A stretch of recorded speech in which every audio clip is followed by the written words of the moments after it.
So the Pentagon just casually admitted they have videos of objects that break every known law of physics, perform maneuvers that would instantly kill any human pilot, and outrun the most advanced fighter jets on Earth like they're standing still. And the best part?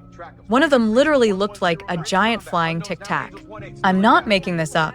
The US government officially said, yeah, we have no idea what these things are, and then just went back to business as usual.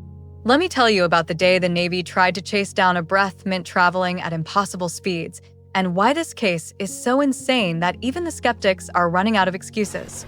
November 14th, 2004. The USS Nimitz Carrier Strike Group is conducting training exercises about 100 miles off the coast of San Diego, California. This isn't some random naval exercise. This is one of the most advanced carrier groups in the world. We're talking about the USS Nimitz aircraft carrier, multiple guided missile cruisers, destroyers, and some of the best pilots and technology the US military has to offer. The Princeton, a Ticonderoga-class guided missile cruiser, has just been equipped with the SPY-1 radar system, basically one of the most sophisticated radar arrays ever built. This thing can track hundreds of objects simultaneously at ranges exceeding 200 miles. It's cutting-edge military technology. And for almost 2 weeks, this state-of-the-art radar system has been picking up something absolutely bizarre. Multiple objects appearing at around 80,000 feet. That's over 15 miles high, way above where commercial aircraft fly, and then dropping to just above sea level in seconds. Not minutes, not gradually descending, seconds. Senior Chief Operations Specialist Kevin Day, who was operating the radar on the Princeton, watched these objects do this repeatedly. Day after day, these things would appear at extreme altitude, drop to just above the ocean surface, hang out there for a while, and then shoot back up. Now, Kevin Day is not some rookie. He's a senior chief with years of experience operating advanced radar systems. He knows what birds look like on radar, what weather balloons look like, what aircraft look like, what glitches look like. And these objects were none of those things. They were solid radar returns, multiple objects, moving in ways that should be impossible. Let me put this in perspective. The fastest manned aircraft ever built, the State Route 71 Blackbird, could reach about 85,000 feet, and it took careful planning and specific flight paths to get there. These objects were casually hanging out at 80,000 feet like it was nothing, and then dropping to sea level faster than anything Day had ever seen. The G-forces required to make that kind of maneuver would turn any human pilot into a pancake. We're talking about acceleration that would generate hundreds, possibly thousands of GS. Fighter pilots black out at around 9 GS. This was beyond anything comprehensible. For almost 2 weeks, the crew of the Princeton tracked these objects on and off. They called them the anomalous aerial vehicles in official reports because nobody knew what else to call them. The objects would appear, do their impossible movements, and disappear. Sometimes there would be a whole fleet of them, 8 to 10 objects moving in formation. And here's the kicker. They kept appearing in the same area, around 30 miles off the coast, almost like they were waiting for something or monitoring something. On November 14th, the decision was made to actually investigate these things up close. The USS Nimitz launched aircraft to intercept whatever these objects were. Commander David Fravor and Lieutenant Commander Jim Slate were flying 2F divided by a -18F Super Hornets on a routine training mission when they got the call. Air traffic control from the Princeton radioed them. "We've got a real-world tasking for you." Real-world tasking means this isn't a drill. This is the actual military doing actual military things because there's an actual situation. Fravor and Slate are told to investigate these anomalous returns that the Princeton has been tracking. They're given coordinates and told to go check it out. Now, David Fravor is not just any pilot. This guy has over 18 years of experience as a naval aviator at this point. He's a Top Gun graduate, a squadron commanding officer, and he's flown missions in some of the most dangerous airspaces in the world. He's seen everything, enemy aircraft, missiles, you name it. He's the kind of guy who does not get rattled easily. Remember this because it's important. Fravor and Slate fly to the coordinates, and at first, they don't see anything unusual. Clear day, calm ocean, perfect visibility. They're flying at around 20,000 feet, scanning the area. And then Fravor notices something weird on the ocean surface. there's this disturbance in the water, like something large is just beneath the surface. He describes it as looking like white water, like when you have rough water breaking, except the ocean around it is completely calm. It's maybe 50 to 100 feet across, this churning white disturbance. And then he sees it. Above the churning water, there's an object. A white, smooth, oblong object with no wings, no tail, no visible propulsion system, no exhaust, no rotors, nothing. It's about 40 feet long, roughly the size of his F/A-18, shaped like a Tic Tac breath mint. And it's hovering, just sitting there in midair about 50 feet above this disturbed water. Frava later said his first thought was, "That's really weird," which is probably the understatement of the century. Here's this object that looks like nothing he's ever seen, defying gravity, no visible means of staying airborne, just chilling above the ocean like it's the most normal thing in the world. Frava decides to investigate. He's a fighter pilot. This is literally his job, identify unknown aircraft. So he starts descending in a circular pattern to get a closer look at this thing. As he's descending, the object starts mirroring his movements. Not following him, but mirroring him, like it's anticipating what he's going to do. If Frava goes left, it adjusts. If he descends, it adjusts its altitude. They're basically doing this aerial dance, and this object is matching a highly trained pilot's maneuvers perfectly. And then Frava decides to be aggressive. He cuts across the circle, diving straight at the object. And this is where things go from weird to absolutely insane. The object reacts instantly. Not like an aircraft that has to bank and turn and use physics. It just reacts. Frava describes it as suddenly shooting up vertically, crossing right in front of his aircraft at extremely close range, and then accelerating away faster than anything he's ever seen. Lieutenant Commander Slate, flying the other F/A-18, also sees this happen. Both pilots watch this object accelerate from basically a standstill to supersonic speeds in an instant, with no visible propulsion, no sonic boom, no exhaust plume, nothing. It just goes. And here's the really crazy part. It disappears from their visual range in less than 2 seconds, traveling an estimated 60 miles in that time. Do the math on that. We're talking about speeds that would require technology we don't have. But wait, it gets better. The object doesn't just disappear randomly. It goes directly to their CAP point, their Combat Air Patrol point. This is the predetermined location where Frava and Slate were supposed to rendezvous after their training exercise. It's a specific set of coordinates that was part of their flight plan. How did this object know where their CAP point was? That information would have been on their encrypted communications. Either this thing intercepted and decoded military encrypted communications, or it somehow knew where they were going before they got there.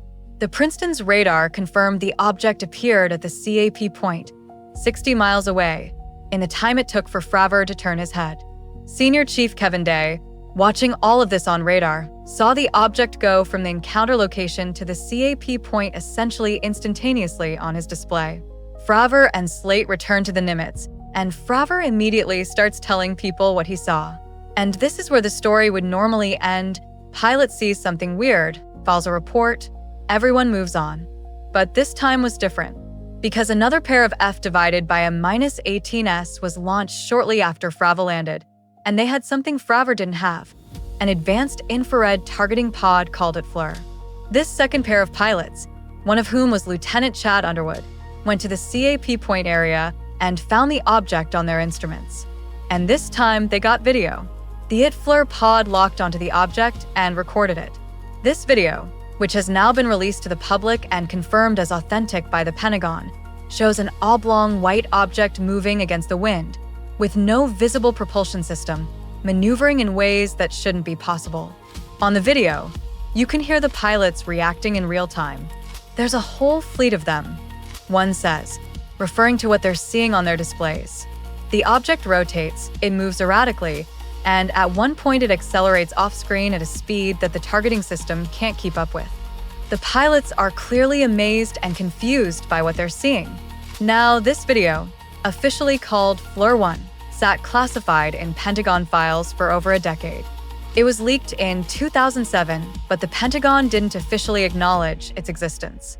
Then, in 2017, the New York Times ran a bombshell story about a secret Pentagon program called ATIP, Advanced Aerospace Threat Identification Program, that had been studying UFOs, and they released this video along with two others.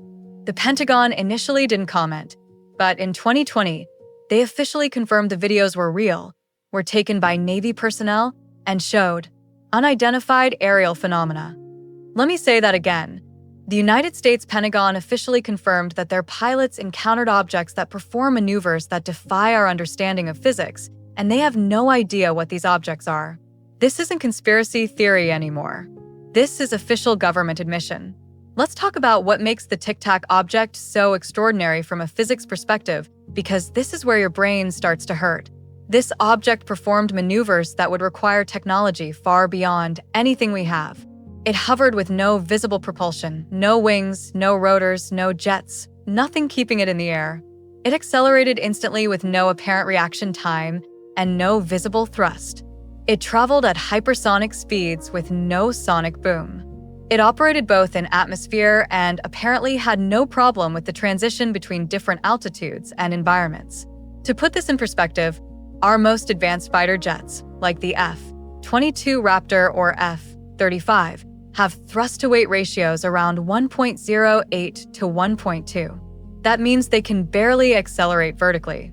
The Tic Tac object accelerated from a standstill to thousands of miles per hour instantly. We're talking about thrust-to-weight ratios that would have to be in the hundreds or thousands. The G-forces would be absolutely catastrophic to any known material, let alone a biological pilot.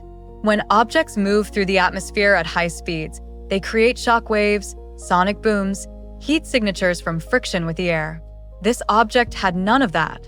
No heat plume, no sonic boom, no visible disturbance of the air around it. It's like it wasn't subject to the same physical laws that govern everything else. Scientists and engineers have tried to explain how this could work.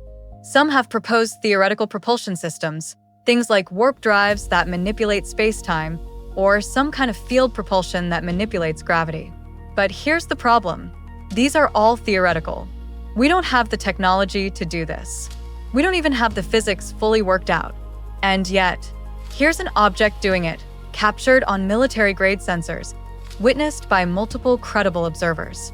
Commander Fravor has been very vocal about his experience since the story went public. He's done dozens of interviews, he's testified before Congress, and he's never wavered from his account.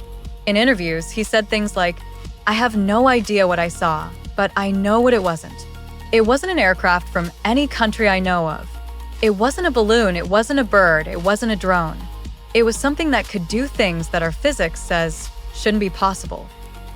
Fravor also addressed the skeptics directly. Some people suggested it could have been a classified U.S. military project. Fravor points out that if the U.S. military had technology this advanced in 2004, we wouldn't be flying F-18s and F-35s now, almost 20 years later. We'd be flying Tic Tacs. Technology doesn't work that way. You don't develop something revolutionary and then keep flying inferior equipment for decades. Others suggested it could have been an adversary's technology. Maybe Russia or China had developed something incredible. But again, this doesn't make sense. If a foreign power had technology this advanced, they would dominate militarily.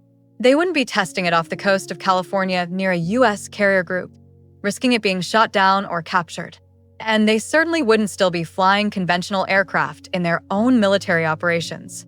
Its classified U.S. tech theory also falls apart when you consider that Fravor and the other pilots involved had top-secret clearances. They were commanding officers and experienced aviators who would be read into classified programs if they needed to be. The idea that the military would scramble their own pilots to intercept their own secret aircraft and not tell them is absurd from an operational security standpoint. Let's talk about the other witnesses, because Fravor wasn't alone. Jim Slate, the other pilot in the air with Frav, saw the same thing. Lieutenant Chad Underwood, who shot the FLIR video, saw it. Senior Chief Kevin Day and the entire radar team on the Princeton tracked these objects for 2 weeks. We're talking about dozens of highly trained military personnel, all with security clearances, all seeing the same things on multiple independent sensor systems. Kevin Day has given interviews about what he saw on the radar, and his testimony is fascinating. He describes these objects as having ballistic missile performance, meaning they moved like ballistic missiles, which are some of the fastest objects we track. But ballistic missiles follow predictable parabolic trajectories based on physics. These objects didn't. They would stop, change direction instantly, hover, accelerate, behaviors that are impossible for ballistic objects. Day also noted that the radar returns were solid and consistent, not like glitches or ghosts. The SVY-1 radar system is designed to filter out false returns, birds, weather, all the stuff that can clutter up a radar display. These objects were real, physical things reflecting radar energy back to the ship. One detail that Day mentioned that's particularly interesting: at one point, he watched on radar as one of these objects dropped from 28,000 feet to sea level in 0.78 seconds. Let me repeat that: 28,000 feet in less than a second. That's over 5 miles, traveled vertically, in less time than it takes to blink. The acceleration required for that is beyond comprehension. To put that in human terms, if you were in an object that did that maneuver, you'd experience something like 700 to 800 GS of acceleration. At about 5 to 6 GS, you start to black out. At 10 to 15 GS sustained, you die. At 700 GS, you'd be liquefied. Whatever was in that object either wasn't biological or had some way of negating inertia that we can't even theorize about properly. There's also the question of the disturbance in the water that Frava saw. What was that? Some researchers have speculated that there might have been something underwater, and the Tic Tac was either interacting with it or was itself emerging from underwater.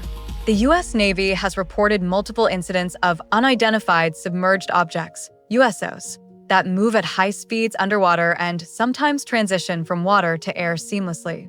Water is much denser than air, and moving through it at high speeds is incredibly difficult. Our fastest submarines max out at maybe 40 to 50 knots. But there have been sonar reports of objects moving underwater at hundreds of knots.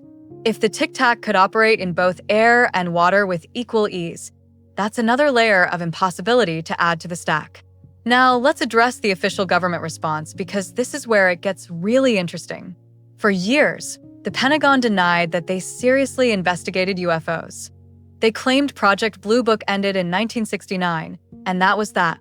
But in 2017, it was revealed that the Pentagon had been running a secret program called ADIP from 2007 to 2012, spending $22 million to investigate UFO reports, particularly from military personnel. The program was run by Luis Elizondo, a career intelligence officer. When Elizondo resigned from the Pentagon in 2017, he wrote a resignation letter that was obtained by reporters, in which he complained that the phenomena being studied represented potential threats to national security and deserved serious attention, but were being ignored due to stigma and bureaucracy. Elizondo has since become a vocal advocate for taking the UFO phenomenon seriously.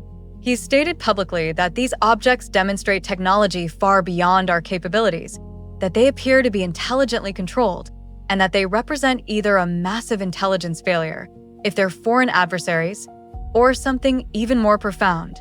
In 2020, the Pentagon officially released the Tic Tac video and 2 other videos, confirming they were real footage taken by Navy personnel. They established the Unidentified Aerial Phenomena Task Force to investigate these incidents.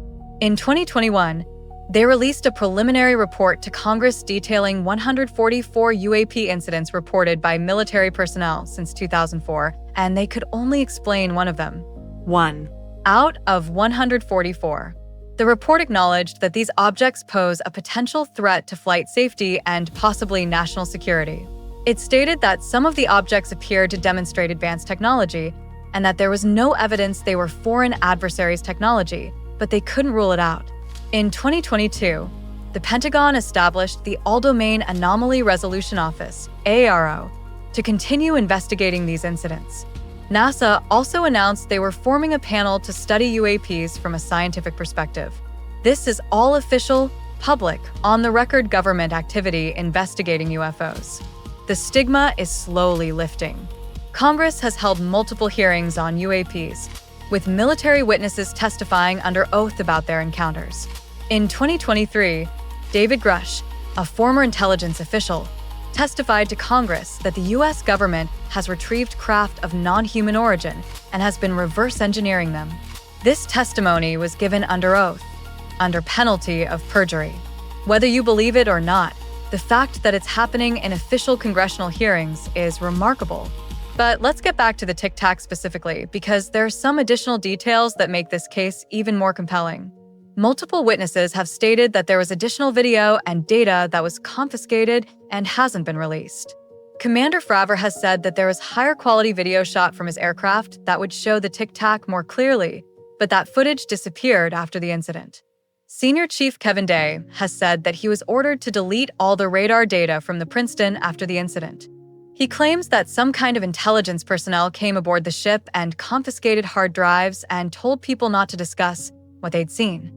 If true, this suggests that someone in the government took this incident very seriously and didn't want information about it getting out. There's also been talk of a longer, high-resolution video that shows the Tic Tac in much greater detail, possibly shot from the Nimitz itself. This video allegedly shows the object performing even more extraordinary maneuvers. But if it exists, it remains classified. The question everyone wants answered is, what was it? The possibilities are limited, and they're all kind of mind-blowing in their own way. Option 1. It's extraterrestrial. Something from another planet, another star system, came to Earth and is monitoring our military capabilities.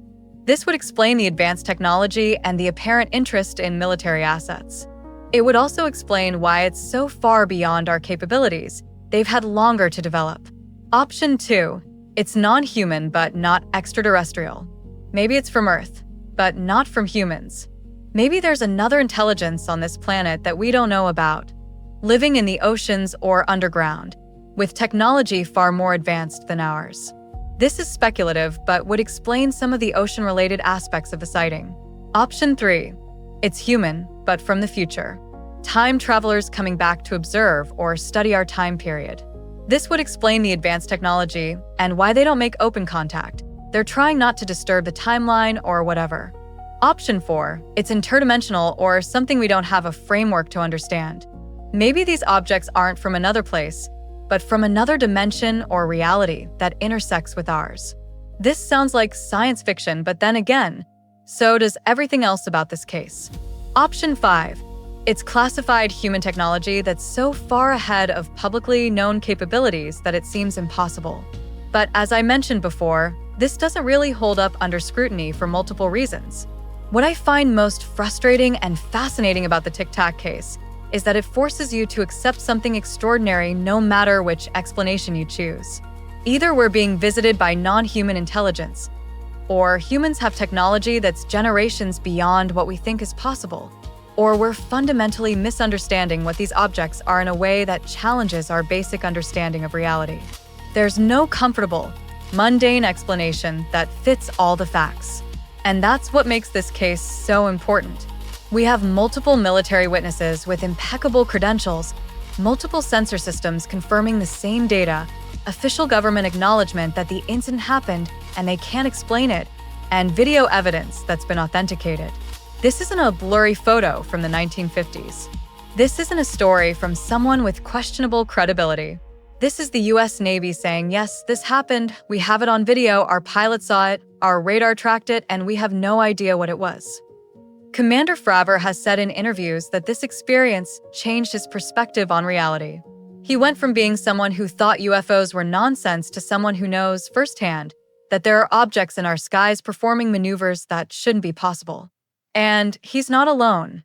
Many of the other witnesses have said similar things. The Tic Tac encounter is significant because it represents a turning point in how UFOs, or UAPs as they're now called, are treated by official institutions. For decades, this topic was taboo, ridiculed, dismissed. But when you have Navy pilots, radar operators, and Pentagon officials all confirming that these incidents are real and represent something we don't understand, the conversation has to change. We're living in a strange time where the US government is essentially admitting that objects of unknown origin are operating in our airspace with impunity, demonstrating technology far beyond our capabilities, and we don't know where they're from or what they want. That's a big deal. That should be the biggest news story in the world. And yet, it's barely making headlines because people don't know how to process it. The Tic Tac case is the tip of the iceberg. There are hundreds, possibly thousands of similar incidents reported by military personnel worldwide.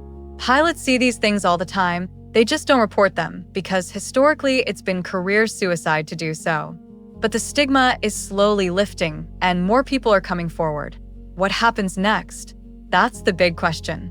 Will we eventually get answers about what these objects are? Will more evidence be released? Will there be some kind of disclosure or official acknowledgement of non-human intelligence?